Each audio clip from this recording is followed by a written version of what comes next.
कि सरकार का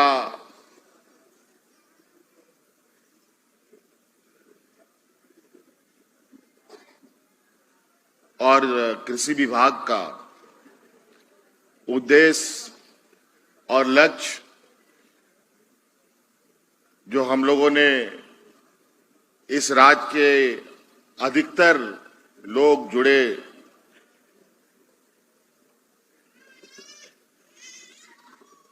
ग्रामीण क्षेत्र से हैं, खेती बाड़ी में अधिकतर लोगों का जुड़ाव है और इस क्षेत्र पर सरकार की विशेष ध्यान भी है और इसको लेकर विगत 4 सालों में कई ऐसे महत्वपूर्ण निर्णय, कई ऐसे महत्वपूर्ण नीतियां बनाई गई जो आने वाला समय में इस राज्य के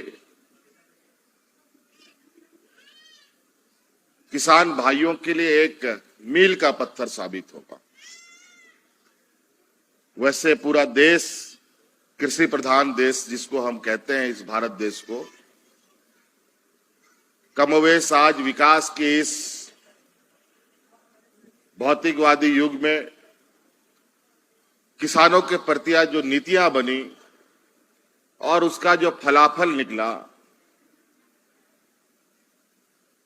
मुझे लगता है कि आज के दिन में बहुत कारगर साबित नहीं हो पाया है। बड़े पैमाने पर किसान अब खेतीहर मजदूर के रूप में गिनती में आने लगे। इसके पीछे जो कारण है, कई सारे कारण इनके पीछे हैं। नीति निर्धारण में समय,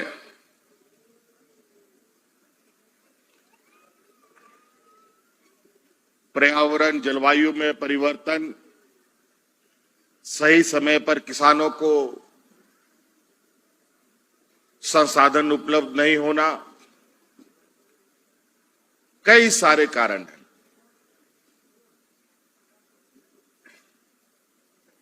कभी कभी मौसम की मार इतनी बुरी पड़ती है किसानों के ऊपर कि किसानों की कमर टूट जाती है और अंतोगत्वा वो खेती बाड़ी छोड़ करके कुदाल गैती लेकर के शहर के चौराहे पर मजदूर बनने के लिए मजबूर हो जाता है।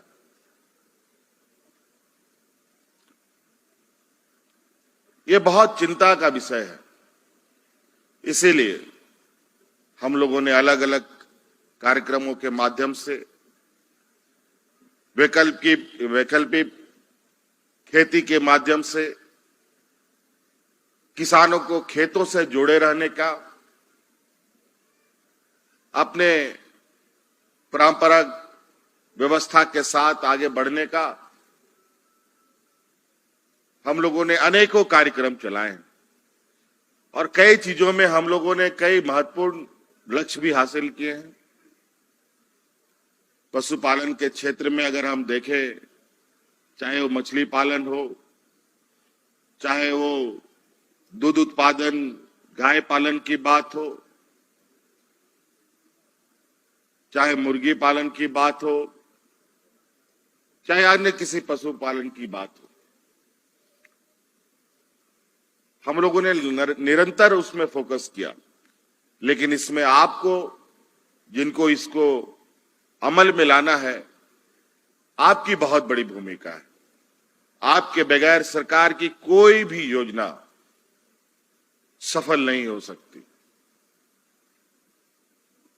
किसानों को हिम्मत देने के लिए सरकार ने किसानों का 2 लाख तक का ऋण माफी का भी हम लोगों ने निर्णय लिया। अलग अलग माध्यमों से अनेकों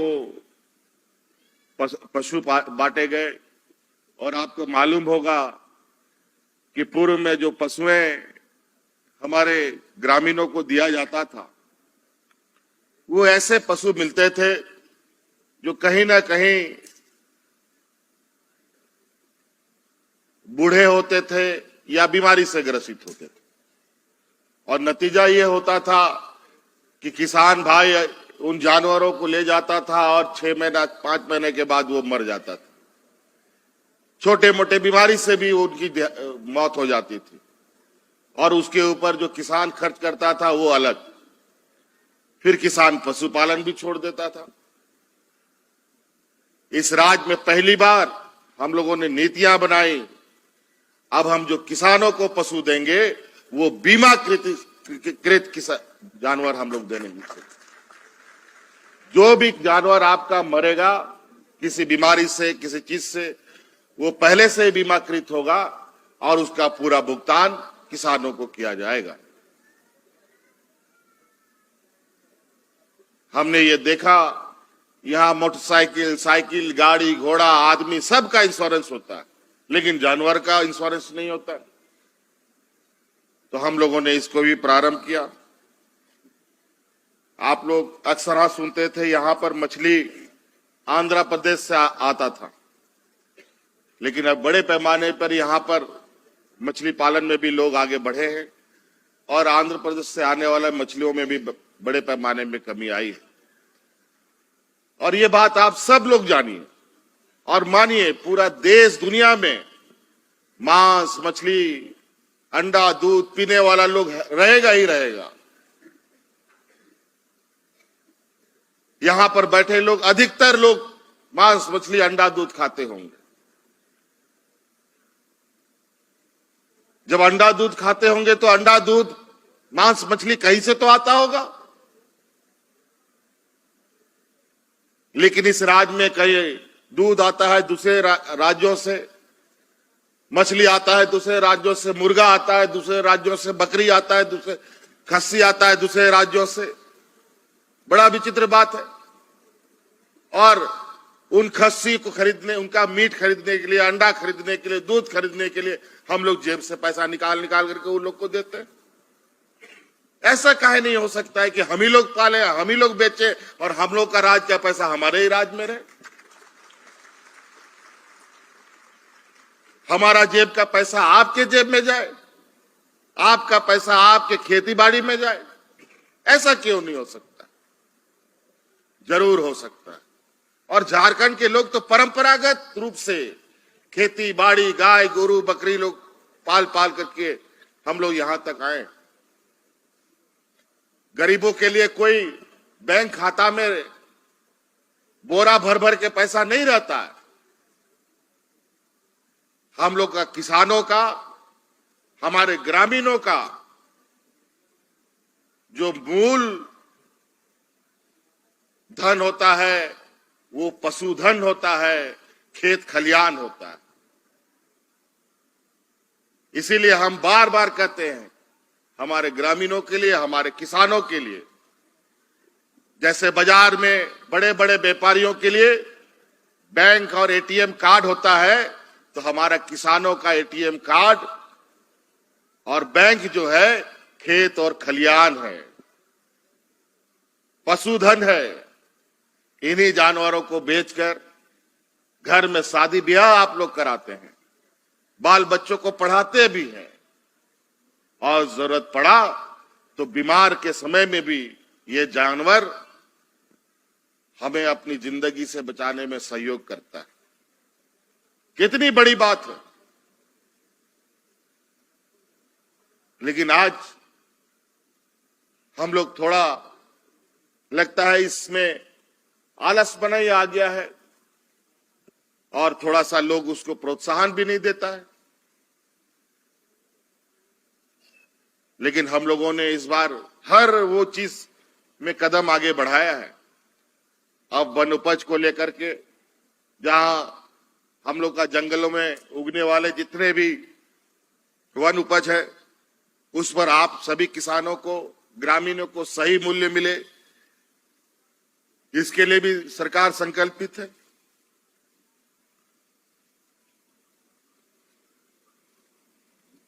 आज बहुत ऐसी चीजें हैं, आज के दिन में भी अगर हम लोग संभलते हुए आगे बढ़ें तो आज कई समस्या, कई मुसीबतों से हम निजात पा सकते हैं।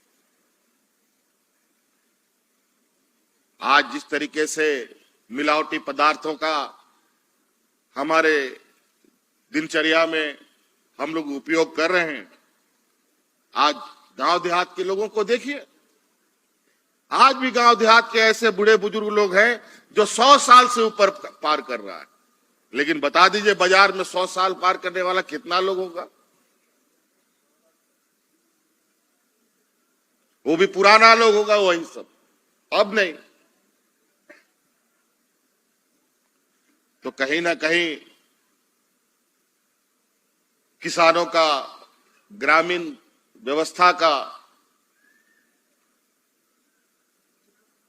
समाज में, देश में, परिवार में उसकी बहुत बड़ी महत्व है। और हम हमेशा ये प्रयास करते हैं कि अगर हमारा गांव समृद्ध होगा, हमारा किसान समृद्ध होगा, तभी राज्य समृद्ध हो सकता है, अन्यथा नहीं।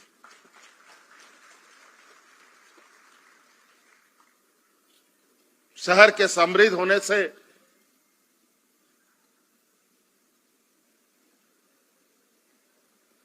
वो बात नहीं बनती है जो एक सस्टेनेबल ग्रोथ की बात कर रहे हैं,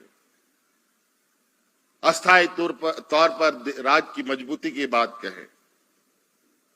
क्योंकि झारखंड जैसे प्रदेश का जड़ गांव में है और टहनी और पत्ता जो है ये शहर है। ये आए दिन झड़ता गिरता रहेगा। जड़ मजबूत होगा तो हमेशा फलेगा भी, हमेशा पत्ता भी निकलेगा और इस राज्य को छांव भी मिलेगा। इसीलिए बहुत सारी चीजें आज आपको यहाँ परिसंपत्ति भी बंटने जा रही हैं, बहुत सारी चीजें आप लोगों को मिलेंगी।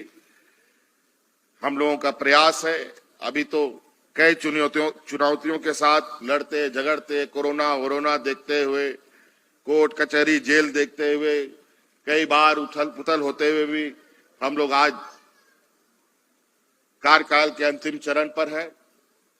और जिस तरीके से हम लोगों ने विगत 4 साल में इस राज्य के हर एक वर्ग, हर एक व्यक्ति, ग्रामीण, बूढ़े बुजुर्ग, महिलाएं, किसान, मजदूर के संदर्भ में जो लकीर खींची है, वो लकीर इतनी गाढ़ी होने जा रही है कि उस लकीर को पार करना, उसको मिटाना किसी की बस की बात नहीं होगी। इसीलिए आप लोग मजबूती से, अभी हम लोगों ने किसान पाठशाला भी खोला है, अब इसको और बढ़ाने की जरूरत है। वैकल्पिक खेती की और हम लोग आपको बढ़ावा देने के लिए बिरसा हरित ग्राम योजना हम लोग लेके आए हैं, दीदी बाड़ी योजना लेके आए हैं, दीदी बगिया योजना लेके आए हैं। आप खेती बाड़ी, खेत खलियान में, टाण में आप फलदार पेड़ भी आप लगा सकते हैं।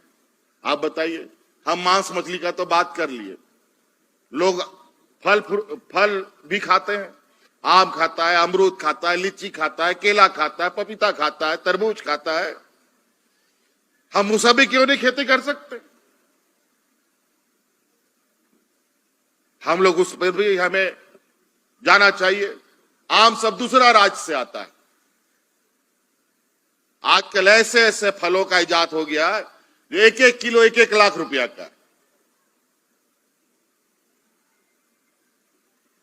सोचिए, तरबूज सब दूसरा राज्य से आता है।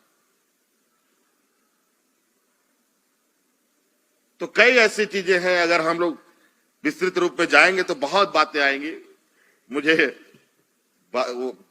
बाहर जाने का पुर्जा भी थमाया जा रहा है, इसीलिए विभाग के सभी पदाधिकारी लोग हैं, मंत्रीगण हैं, ये लोग आप लोग को और मार्गदर्शन करेंगे। मैं अपनी बातों को यही समाप्त करता हूं। बहुत बहुत धन्यवाद आप लोगों का आने के लिए, बहुत बहुत शुक्रिया। जोहार।